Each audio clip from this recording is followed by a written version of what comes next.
If you were to ask me to sum up the action genre of superhero films in one word, I would simply say trains. Upon sitting down recently to watch the film Dark Phoenix, I picked up on a trend that seems to resonate throughout the genre of superhero movies as a whole, that of the train action sequence. While some viewers may think that trains are not a major aspect of any superhero film, upon further research I have discovered the sum total of 7 different Marvel films that feature a train action set piece at least at one point in its runtime. The prospect of why trains is intriguing in its own right.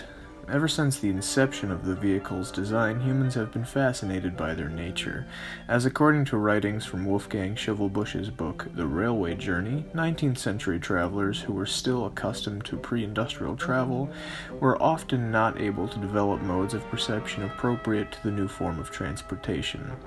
In effect, early people were in fact equally fascinated and terrified at the velocity at which these vehicles traveled.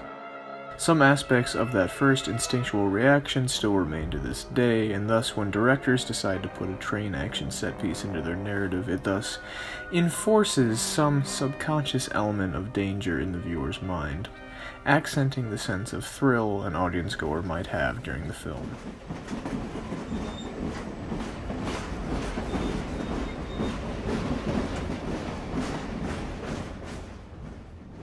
I believe the reason trains themselves work so well falls into the narrative category as well, as each one represents a small thematic arc self-contained within the whole.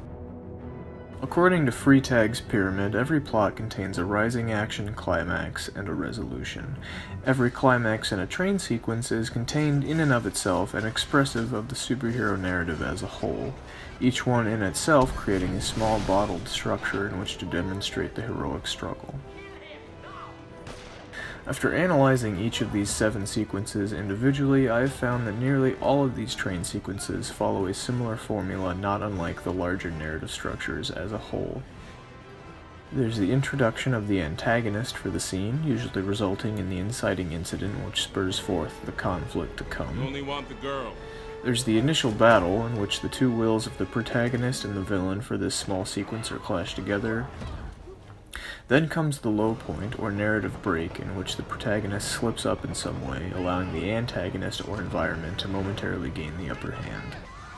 Then finally, the last step is the return of the hero, in which the situation's main problem, be it a runaway train or otherwise, is solved and the sequence comes to an end.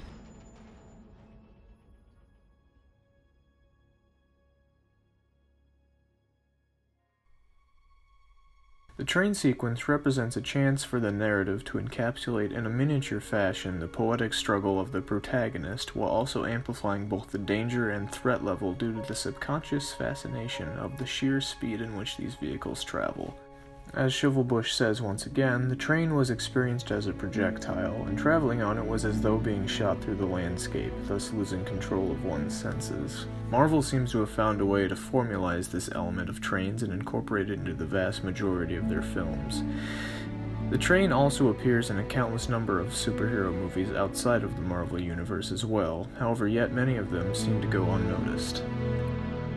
In the end, to ask why does Hollywood still incorporate trains into their narratives is to ask, why do we still hold this primitive fascination with such an anachronistic technology?